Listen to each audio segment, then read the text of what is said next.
Ain't got time for a fast train. Lonely days are gone, I'm a-going home. My baby, she wrote me a letter. Hey, I don't care how much money I gotta spend. Gotta get back to my baby again. Lonely days are gone, I'm a-going home. My baby, she wrote me a letter. My baby, she wrote me a letter. My baby, she wrote me a letter. Natural fade out on that. Natural fade out. I love it. They've got the lingo, they got the rhythm. Now they're grabbing our mics from us. Yeah. Hey, she had something going on that one. Well, the song on everyone's lips was The Letter. It was by the Box Tops. And with it, we bring back a popular Entertainment This Week series from last summer with all new stories, the making of a hit. And first up, as you heard, is a song that's one of the shortest songs ever to hit #1 on the singles chart. A song that came out during a difficult period and had an important meaning, especially for servicemen in Vietnam. In September of 1967, Americans everywhere were listening to the #1 record in the States, Ode to Billy Joe. But then along came a rather mysterious-sounding song called The Letter, and Ode to Billy Joe's days were numbered. We came right on up and knocked it off. Give me a ticket for an aeroplane. Ain't got time to take a fast train. Lonely days are gone, I'm a-going home. My baby just wrote me a letter.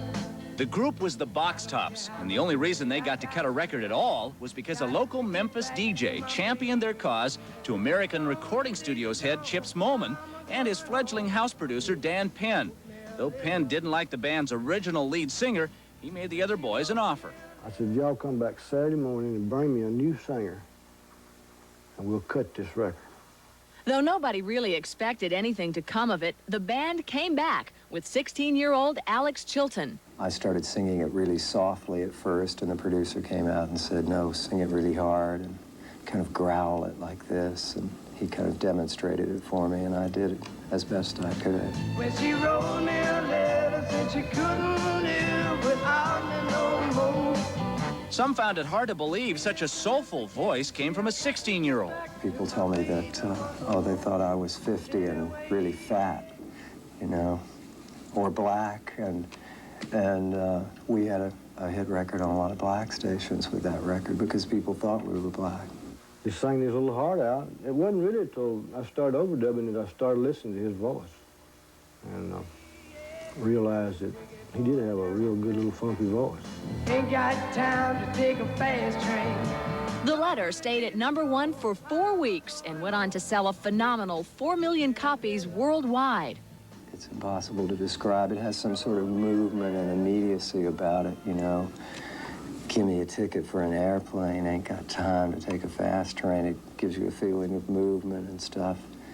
I think a lot of people were in Vietnam at the time, too, and that was their fondest dream, was their ticket out and back home. It was the first gold record for producer Penn, who had the idea for the strings and horns and airplane sound effects. Oh, and one other touch he told us modestly.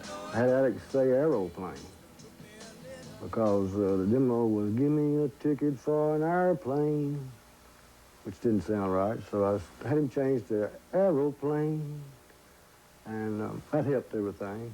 One final note. During the recording session for The Letter, the group still didn't have a name. So why the Box Tops? They were trying to think of a name, and one of the group members says, well, why don't you do a public contest, and people can, send in a box top and 25 cents and help name the group. They said, Box Tops, aha, that's it. That's the name of the group. I thought it was horrible at the time, but looking back on it, it's kind of a good name. People remember it.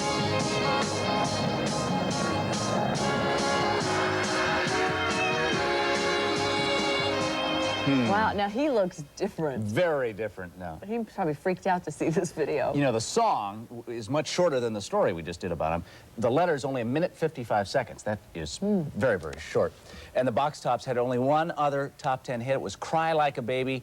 Then the group just disbanded in 1970.